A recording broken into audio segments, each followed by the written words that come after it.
Hi guys, I'm back again with some more stories for you today.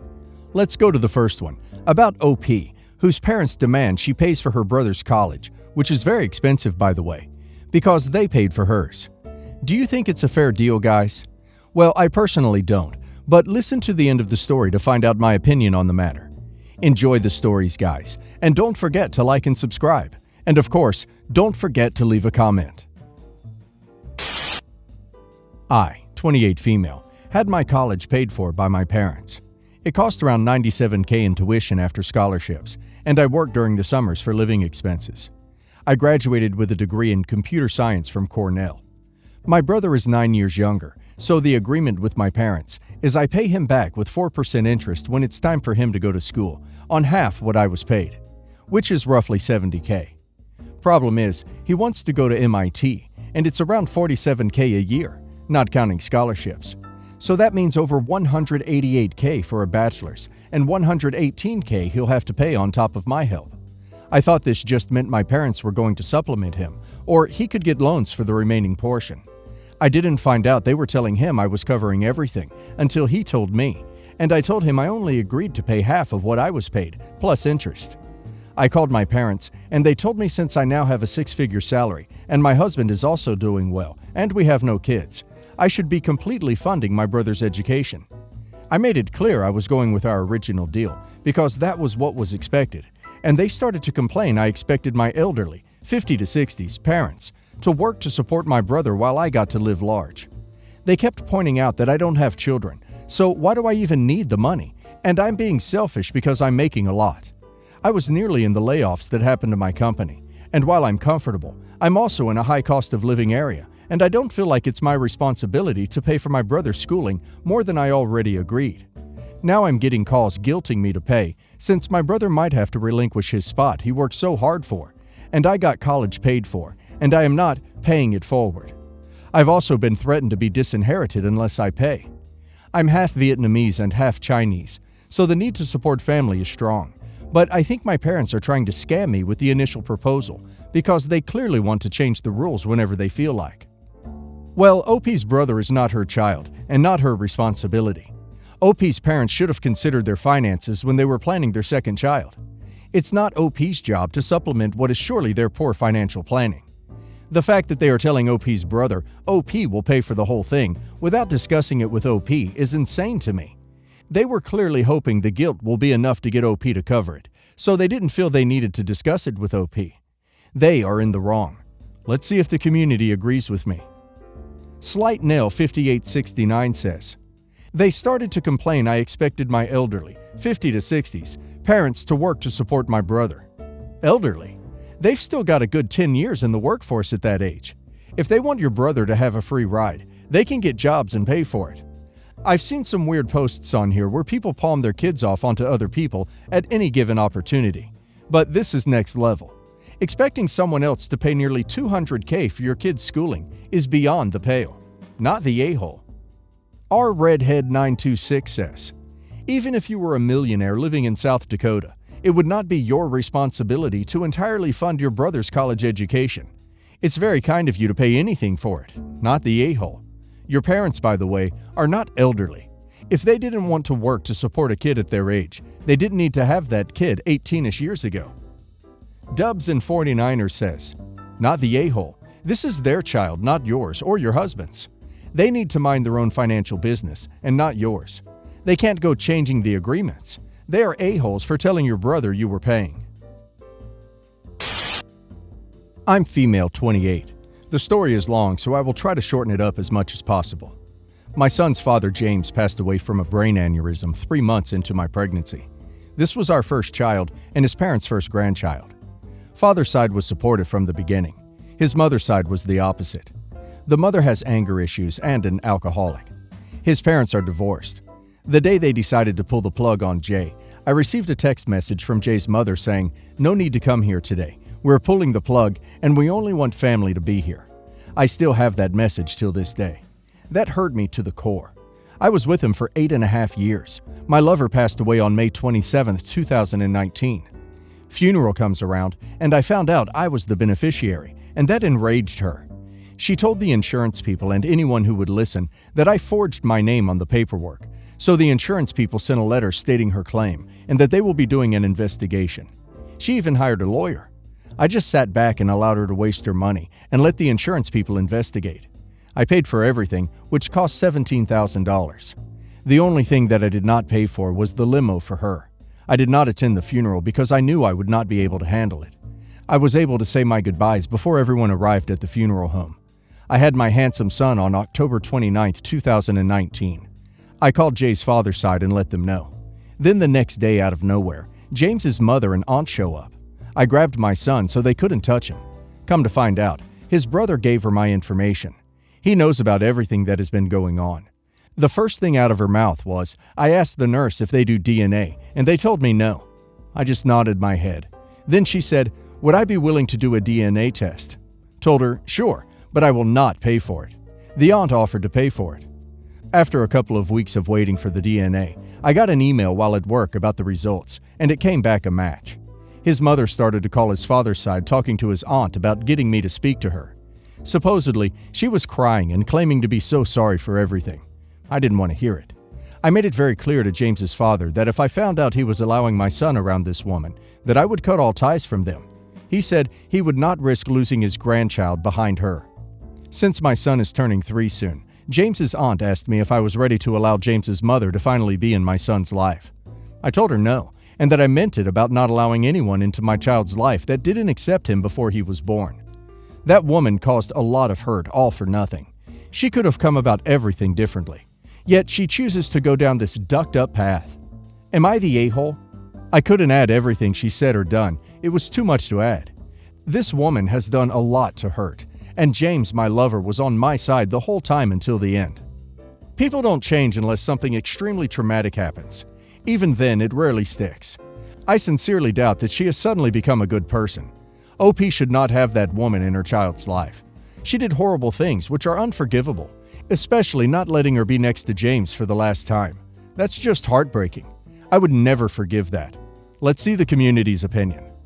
Rough Elk says, not the a-hole.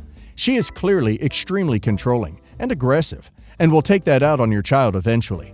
If your son wants her in his life, he can decide that when he's older. I'm sorry for both of you for losing your partner, his father. Maggie Mayhem 1 says, not the a-hole. Rest assured that her pattern of crap behavior started long before her son passed away. Don't let her guilt you into thinking it was only grief that made her misbehave so horribly. Algebra Lover says, not the a-hole. James's mother sounds totally toxic. You do not need her hurting your son or yourself further. If James's father is supportive, keep that relationship. If you are in the U.S., please make sure that you filed for Social Security survivor's benefits as well. The extra funds will help you to provide for your child. My husband and I are both 32, and we've been together for 15 years. His younger sister is 28 and is considered the golden child by her parents. She can do no wrong. Now, that doesn't make her bratty, but she is spoiled and is used to having people do whatever she wants. This sometimes gets in the way because her needs are always placed as a priority over my husband's. Example, one time we got mugged while on a business trip abroad and had no money or cards with us when we arrived at the airport. Uber wasn't as big yet, and we had asked my in-laws who lived close by if they could pick us up.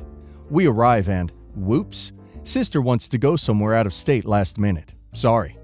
Last year this came to a head after several nearly back-to-back instances of her being unreliable. She volunteered, I didn't ask her, she stepped up, to watch our cat while we were away. When I video called to ask how things were going a few days in, I caught her in a lie and realized she came in the first day, discovered that she was allergic, and hadn't gone back. My mom was luckily able to step in. She wanted to be helpful and drive part of the way while on a road trip. We gave her the car keys, and as soon as she began driving on the highway, she began screaming and swerved off the road. We asked what happened.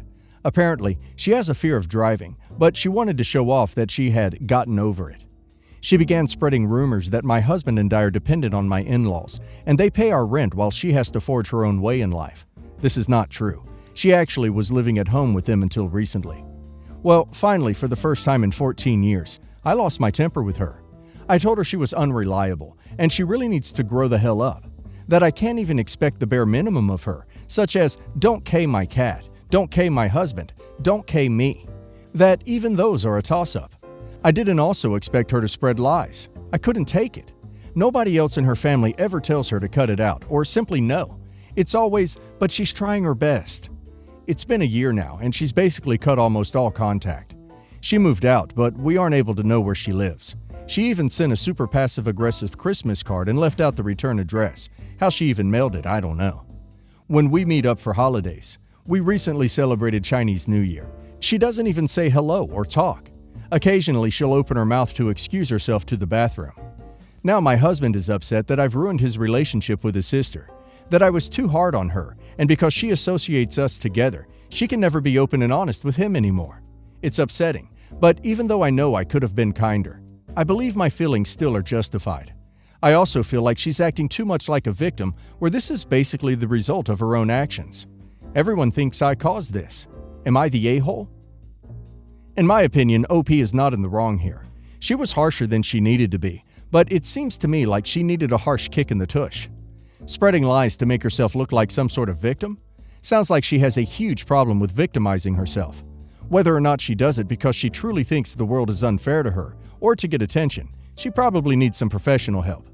The victim mentality is usually a product of a violent event in her life, or maybe she's doing this to get attention without addressing the underlying issue. If she doesn't change, she'll just go through life with a narcissistic attitude towards everything. Good on OP for putting her foot down. It was in her best interest whether she knows it or not. And now let's hear the community's opinion. Throw Rasuro says, not the a-hole. She sounds horrible. I wouldn't want to associate with someone like that, family or not. Arakoth says, not the a-hole. Sometimes tough love is needed. I get the impression that she's welcome back in your lives if she just grows up and doesn't skate without consequences. Good on you to stand up for yourself. If the family keeps relying on her and they have to scramble when she flakes, that affects you and you can put your foot down. You're good. Mrs. Homelander says, not the a-hole. You didn't ruin their relationship. She did, and everyone who never called her out for her behavior before. Edit. Just to clarify, prior to this, I've been asking husband to advocate for me to his sister and family for years, to no avail. That's part of what led to the snap. I also am a people pleaser. I would be skeptical of handing over responsibilities to sister-in-law, but pressure from husband and my in-laws would make me cave. Well, no more.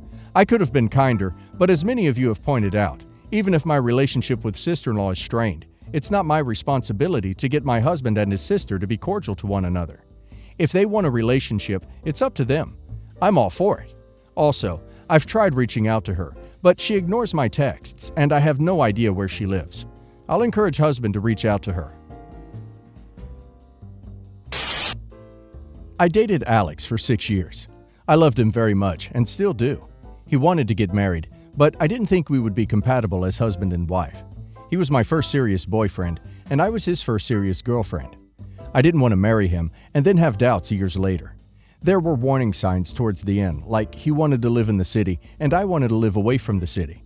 He loved traveling and I didn't. He wanted to have kids of his own and I wanted to adopt.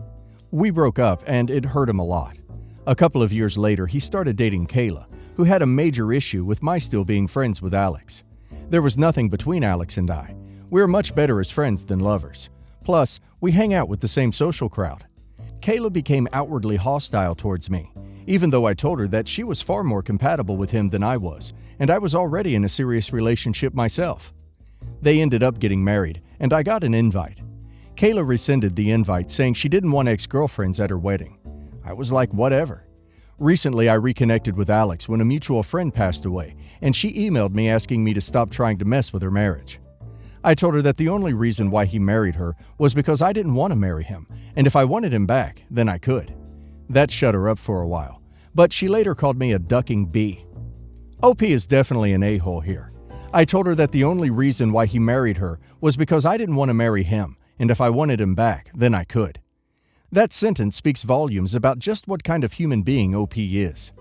OP broke up with him, he moved on, and found his now wife years afterwards. Yet somehow here, OP has the gall to disrespect her and act like OP has got some kind of allure over him. There's probably more to this story than what OP is told here, but OP has made this much clear.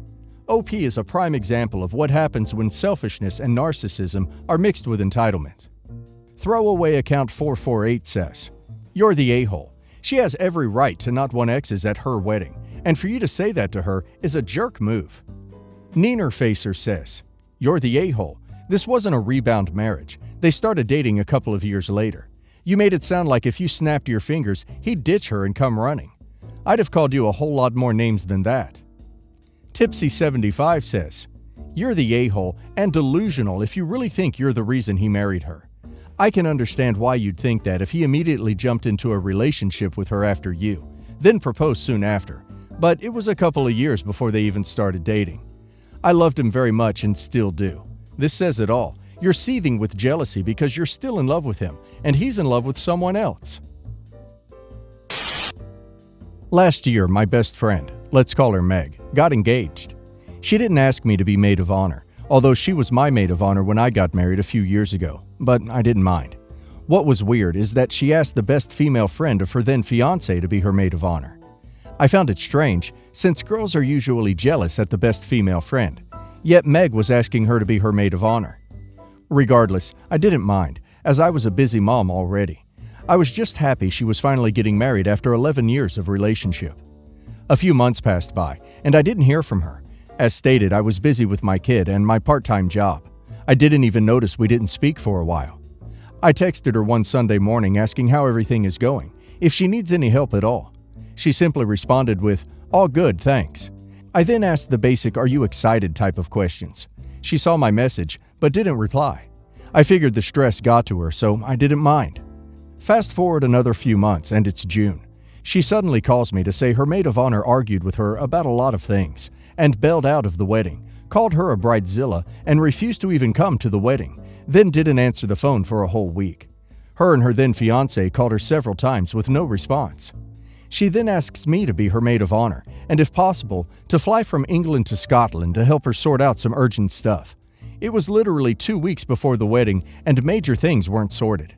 I kindly refused, explaining that I can't take off suddenly 2 whole weeks for her, and I can't have my husband take off to watch our son. It was too sudden, and I couldn't do it. She started crying and yelling on the phone of how I'm a horrible friend, and I'm ruining her wedding, and that's why she didn't want me in the first place to be her maid of honor, because she knew I wouldn't put her first.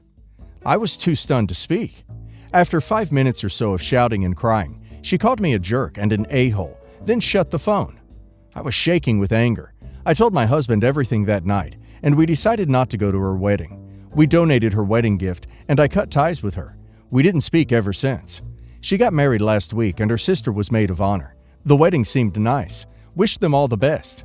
I know I'm right, but after the wedding, a few common friends that went to the wedding messaged me on Facebook to say I could have made the effort to at least come. Am I really the a-hole? JNF919 says, "Not the a-hole. You can't treat people like crap and then expect them to forget about it, particularly when she didn't bother to apologize for what she said to you. Her request was insane. You were right to refuse, and just because those friends would be willing to settle for less doesn't mean you have to." JMM1272 says, "Not the a-hole in any way.